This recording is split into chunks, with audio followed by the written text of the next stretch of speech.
The woman at the centre of the impeachment case against South Korea's suspended president has told members of parliament that she's sorry.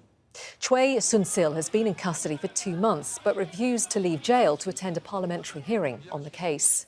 Instead, MPs were allowed into her cell after the hearing. She's accused of colluding with President Park Geun-hye to pressure big companies into donating large sums of money to foundations she controlled. Leeson has more from Seoul. It's been an extraordinary day as these lawmakers have tried to force Choi Soon-sil to speak to them and give her side of the story in terms of her involvement with the President Park Geun-hye. She's refused to do that so far, so lawmakers decided they'll take the National Assembly hearings to the detention centre where Choi is being held. Even so, she still refused to speak to them.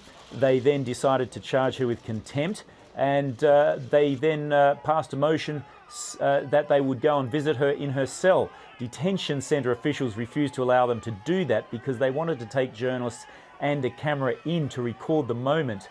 And several hours of negotiation then began between the lawmakers and detention centre officials. That resulted in them finally allowing the lawmakers into the detention centre, but Choi still refused to see them unless they agreed not to take the cameras in. Under constitutional rights, we're told by lawyers that she has a right not to speak to these lawmakers. Article 61 of the Korean Constitution stipulates that the National Assembly has the right to investigate state affairs. However, there is hardly any legal basis to punish witnesses, including Choi Soon-sil, even if they refuse to attend parliamentary hearings.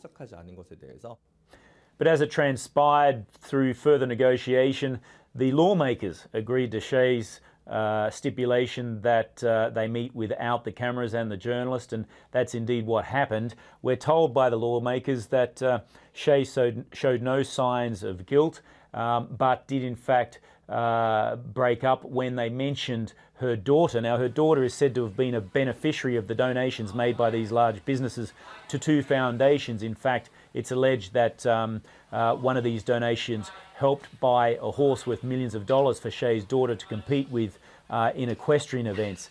So the investigation will be ongoing. This week we're told that the Special Prosecution Office will raid the President's offices in search of further evidence of the collusion between Choi and President Park.